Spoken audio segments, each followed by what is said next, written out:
이번 시간에는 컨센서스 닥에서 발표한 코로나19 대응을 위한 계약자 가이드라인에 대해서 살펴보도록 하겠습니다. 우선 코로나 바이러스의 확산은 전 세계 건설 산업에 큰 영향을 미치고 있습니다. 건설 산업은 자동화된 기계나 설비를 기반으로 한 제조 산업과는 달리 현장 근로자의 노동력을 기반으로 하기 때문에 타 산업과 비교했을 때 코로나19와 같은 전염병 확산에 더욱더 큰 타격을 받고 있다고 생각하고 있습니다.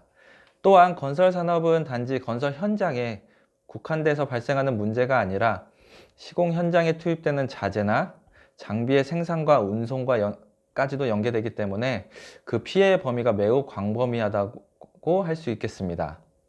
미국의 한 설문조사에 따르면 코로나19 발생 이후에 건축주에 의한 건설 프로젝트가 중단되거나 취소된 경험이 있냐는 질문에 전체 응답자의 약 53%가 그렇다고 답변하였습니다.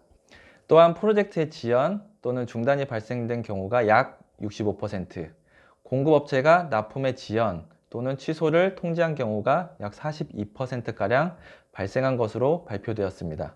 이와 같이 코로나19로 인한 건설산업 전반에 어려움이 발생하는 상황 속에서 전 세계 약 40개의 건설 유관단체가 멤버로 활동하고 있는 컨센서스 닥에서는 코로나19로 인한 불확실성을 대비하기 위해서 계약자를 위한 가이드라인을 발표하였으며 주의 깊게 검토해야 할 11가지 사항에 대해서 제시하였습니다. 그럼 본론으로 들어가서 계약자 가이드라인에서 제시한 11가지 사항에 대해서 간단하게 살펴보도록 하겠습니다.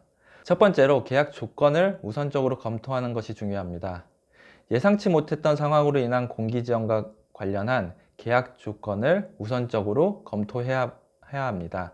예를 들어서 계약서상의 불가항력 조항이 포함되어 있는지 여부를 먼저 확인해야 되고, 만약 불가항력 조항이 포함되어 있다면 그 범위를 또다시 신중하게 검토해 봐야 됩니다. 특히 불가항력이라는 단어가 사용되어 있지 않더라도 대부분의 건설 계약에서는 계약자가 통제할 수 없는 상황 또는 예기치 못한 상황에 대한 완화 조항으로 공기의 연장이라던가 보상에 대한 내용을 포함하고 있기 때문에 이에 대한 검토가 필요합니다. 두 번째로 계약서에 명시된 규정을 준수하는 명확한 통지를 할 필요가 있습니다. 공사의 지연 또는 추가 공사비 발생에 대해서 발주자에게 신속하고 명확하게 통지해야 합니다. 이 과정에서 계약자는 계약서상 명기된 시간 내에 계약을 준수하겠다는 서면 기록과 예상되는 영향을 포함한 정보를 발주자에게 제공해야 합니다. 이때 구두로 한 의사소통보다는 정보 전달을 입증할 수 있는 기록을 남기는 것이 필요합니다.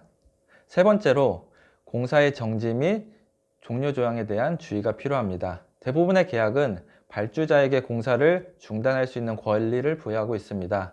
이러한 경우에 향후 공사가 재개되었을 때 공기의 연장이라던가 금전적 보상 권리를 계약자에게 부여하고 있기 때문에 이러한 권리를 확인할 필요가 있습니다. 네 번째로는 비용과 일정에 미치는 영향을 문서화하는 것이 필요합니다. 코로나19로 인해서 공기 연장 및 공사 비용이 증가하는 것에 대한 근거 자료를 문서화하는 것이 필요한데요. 특히나 이러한 문서를 작성할 때에는 객관적이고 상세하게 그 근거를 남겨두는 것이 필요합니다.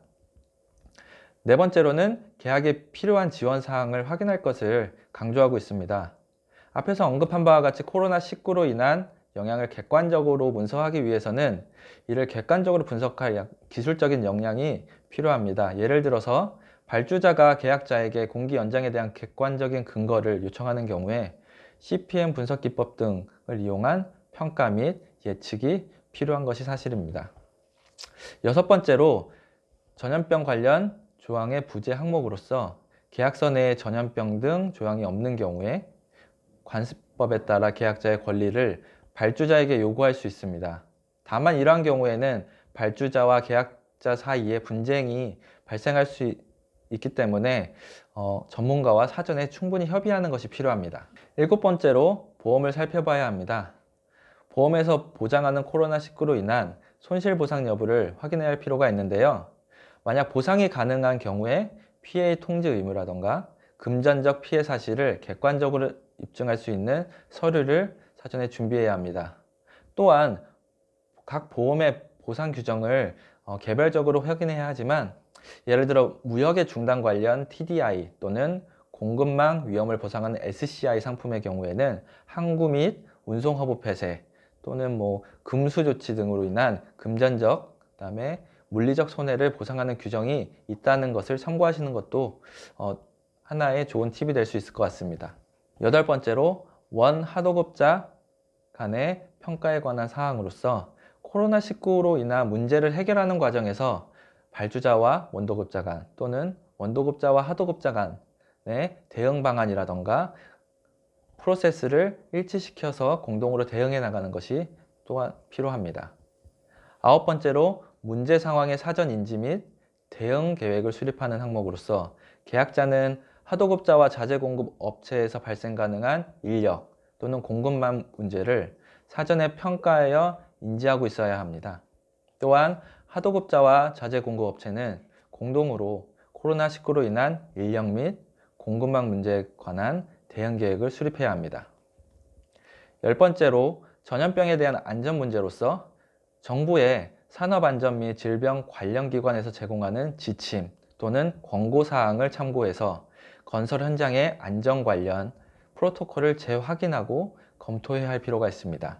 마지막으로, 포스트 코로나와 관련된 사항으로서 계약 용어에 대한 검토가 필요합니다. 향후 코로나19 이후에 이와 유사한 전염병이 발생했을 경우에 계약상 예상되지 않는 상황이라는 문구에 이러한 전염병이 해당되지 않을 수도 있으니까 이러한 부분에 대한 면밀한 검토가 필요합니다. 지금까지 코로나19 대응을 위한 컨센서스 닥의 계약자 가이드라인을 간략하게 살펴보았습니다. 처음에 설명한 바와 같이 이번 코로나19는 건설 현장에 직접적 영향뿐만이 아니라 건설 산업과 연계된 전체 산업에 큰 영향을 미칠 수 있습니다. 특히나 계약자는 계약서상 불강력 조항이라던가 에스컬레이션 조항 등을 면밀하게 좀 확인해야 하고, 보험 상품의 보장 범위를 면밀하게 검토할 필요가 있습니다. 감사합니다.